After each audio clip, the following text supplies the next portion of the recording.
What's up, everybody? HygroHybrid. Okay, I don't think I've ever touched base on a DIY, electrical video, mainly for the purpose because I don't want anybody to hurt themselves. I do most of my own electrical unless it's very large. Then I'll come in and get some extra hands on deck because you can't do everything yourself. So on big jobs, I get some help. Experienced electricians that know more than me that can make things go more efficiently. So besides that, if you're just growing your own meds in your house or your garage or wherever you may be doing this, you're going to want to, the very first thing that you need to work on is electrical. If it's more than one light, the first thing you need to work on is electrical.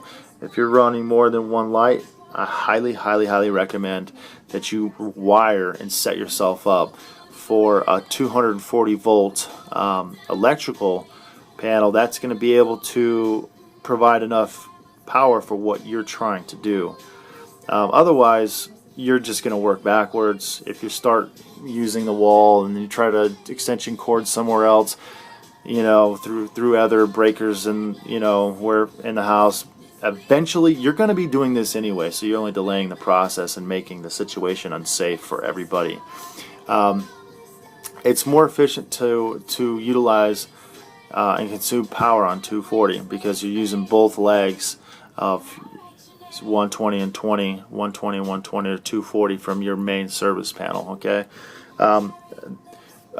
as an example, these aren't the specific numbers because each ballast has their own numbers, but hypothetically speaking, and this is a great example of how power is utilized better on 240. If you're running 1,000 watt ballast, hypothetically speaking, on 120 volts, that ballast is going to draw 10 amps. Okay, 10 amps on 120. That one wall receptacle right there has a maximum of 15. So you're already at 10. God forbid you try and plug anything else into anything that's run in tandem or in line in series with that receptacle. Typically, you're allowed to run between 5 and 8 receptacles in tandem, connected to your main service panel on one 20 amp breaker. But nobody's really ever consuming that that much power. So you can stick a laptop in each one of those tandem 5 receptacles in that room, because a room typically will have 5 receptacles going from wall to wall. They're supposed to be 6 feet apart. So each room typically has their own dedicated 20 amp breaker. But in that room you're only going to ever draw a maximum of 20 amps. So you're already tapped out at 120 volts running 10 amps on 1,000 watt ballast. If you were to run 240, you cut your amps in half because you're now utilizing both legs in your service panel. There's 2 main lines coming in. They're each 120. Together they're 240.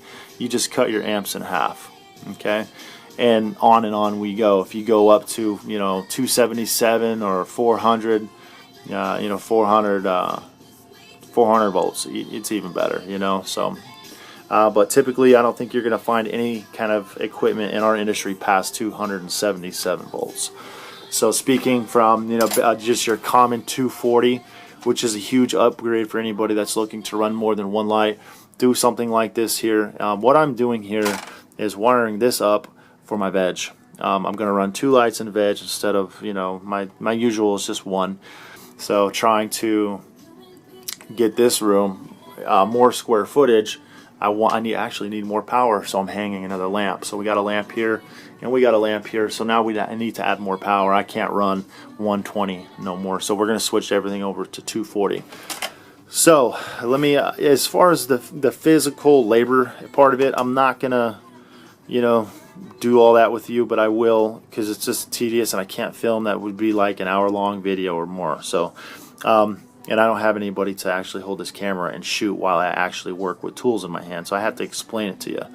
So basically, you have to feed power to your timer, and what we have here is just your basic GE time switch. They use these for spas, pools, pumps, I don't know, ponds, things like that. You can find them in any big box home building supply store, Home Depot, Lowe's. Probably runs about 40 bucks. This is a cheap plastic one that was actually, it's kind of getting used for, I'm using it now for something else. It's just getting repurposed. So instead of going to buy a new one, I'm just going to use one that was laying around for this purpose. I'm save $40. But if you were going to go to the store and actually buy these, these are probably like $35, $40. The good ones are $60, $65. They're made by a company called Intermatic, and they're badass fucking wall switch timers. If I was to if I had to go to the store and buy a new one, I would not be buying this one. I would buy an Intermatic. It's gray metal box, okay, pretty slick. And I want to say they run probably about 65 bucks. So power coming in. This is a clamp right here, MC clamp. I mean, you could run just basic wire in here too. Not like this. It has to have the sheeting on it. I got brain fart right now. So Romex, excuse me, but Romex cannot be, let me explain some of the essentials to you before we go any further. Romex cannot be exposed. Romex is only allowed to be run in walls. Okay, Romex is a sheath wiring that protects the wire inside the walls, you know, from any abrasions or anything like that. So you cannot run Romex on the outside of the walls visually. If you accidentally hit it, nick it, you can, bad things can happen. So what you can do is basically, instead of running Romex, this is called MC, which is metal clad, and this stuff it's flexible. You can see how it kind of looks right there, and I just twisted on a spin-on connection right there. It just spins on, goes inside the box. This part here, okay, tightens down on the back end like you would see over here on this side. So just a different way of connecting the MC. These are 3/4 inch clamps, and this is a 1/2 inch spin on. Okay, so in this case, this box would already had these knockouts. These are knockouts, by the way. That's a knockout. These box already had 3/4 inch knockouts in place, so I just replaced the clamps to my purpose and wired it to this box. So what power comes in now, MC you're allowed to run in interior exposed areas. You're not supposed to be running MC on exterior exposed areas, okay? And by the way, this is not I wouldn't consider this box a heavy-duty exterior application, so I wouldn't even use this box outside. I would have bought the metal one.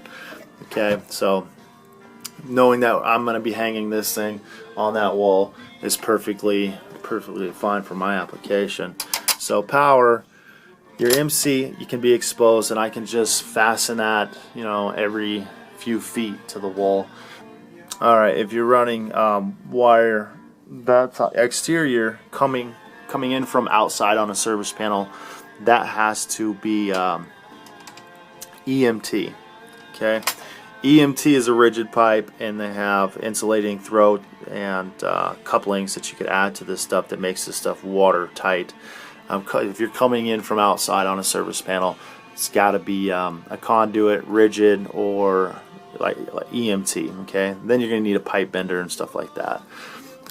But we're already set up for power in here because I have a sub panel in the attic right there. So I'm just adding another 240 to my sub panel and wiring that to this, and this is going to actually time my outlets for my lights.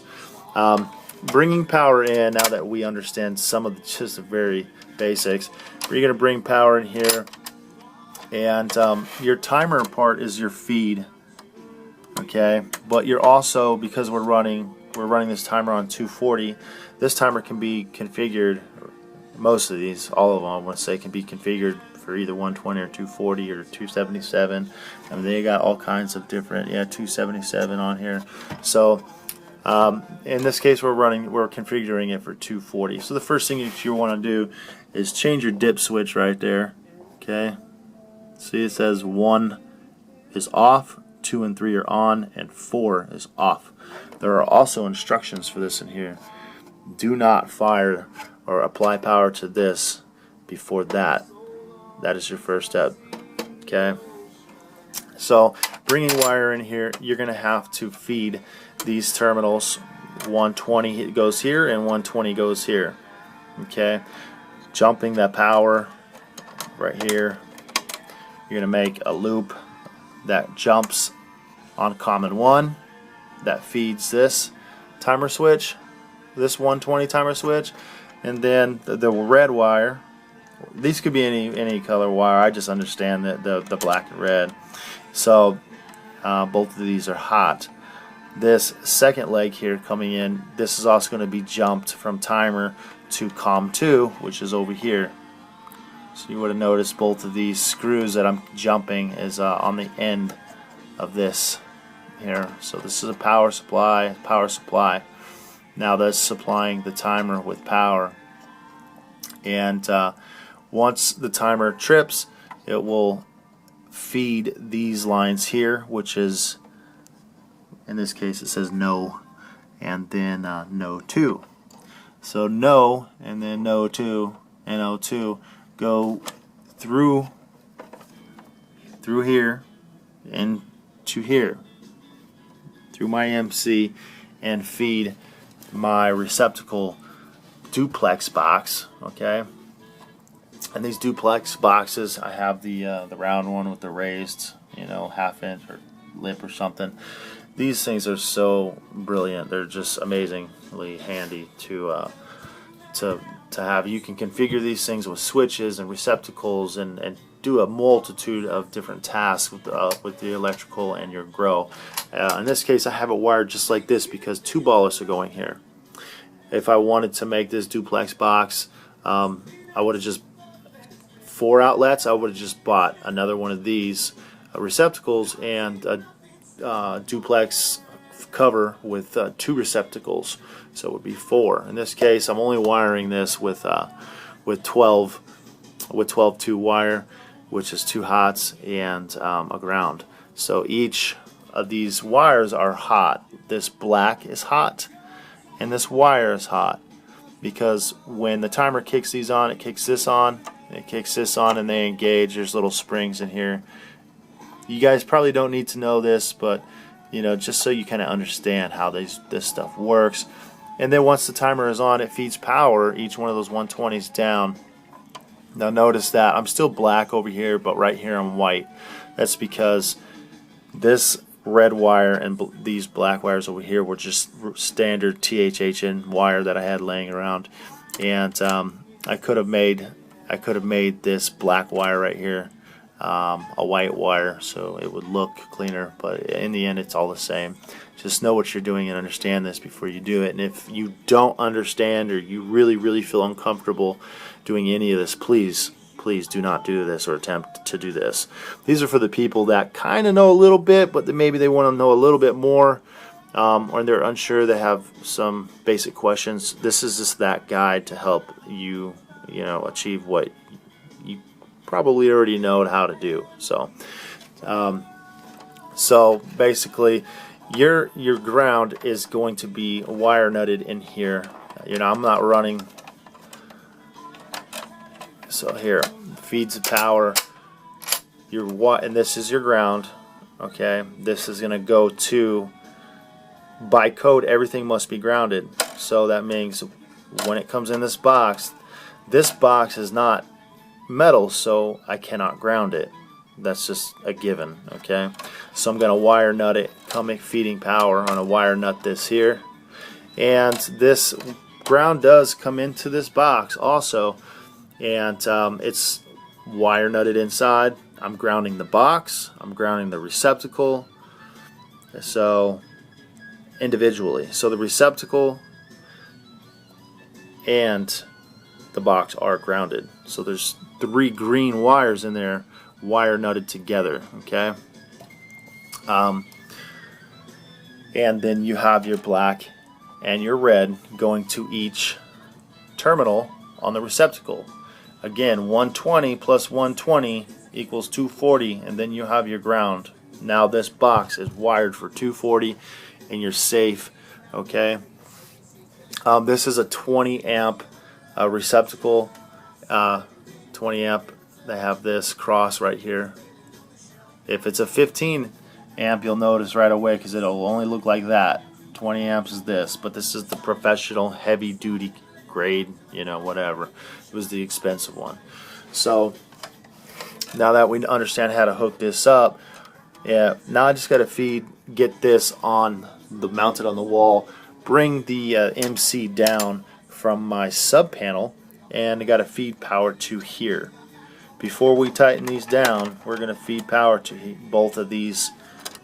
There's an extra, see, to the left and to the left of these wires, these jump wires, there's an extra space there to feed actual power to the box, and then those jump wires distribute the panel, the power to where they need to be for the timer to function. Okay, so I hope that makes sense. Let me show you what my sub panel looks like, so I can explain a couple things on that. So this is my MC right here that I'm touching. It's very dark up here, and I have it coming in right here. You can see that the ground wire is the green wire. Always keep your grounds down into the back of the box. You can see that I got all my grounds and neutrals pushed down into the back of the box all the way around. You want nice clean work. You don't want any grounds protruding in the front to come in contact with your terminals. Now this box is live because I have equipment in my room. This is the sub panel. This is a 100 amp sub panel that feeds my entire grow. I can't shut the power off, otherwise I'm gonna have to spend hours resetting shit. So in this case, working on a live box is fine as long as you are not accident prone and do not touch any of these terminals. Okay, first step is bringing this ground in. You're gonna have to strip enough. God damn, let me try and get another light for you guys. I can't do that. Okay, so bringing your MC in, your ground, which is the green, is going to go over and all the way, for me anyway, in my sub panel, is going all the way over and connecting to my ground bar, which is right there. The neutral bar is the white one, and it's right here. They are different.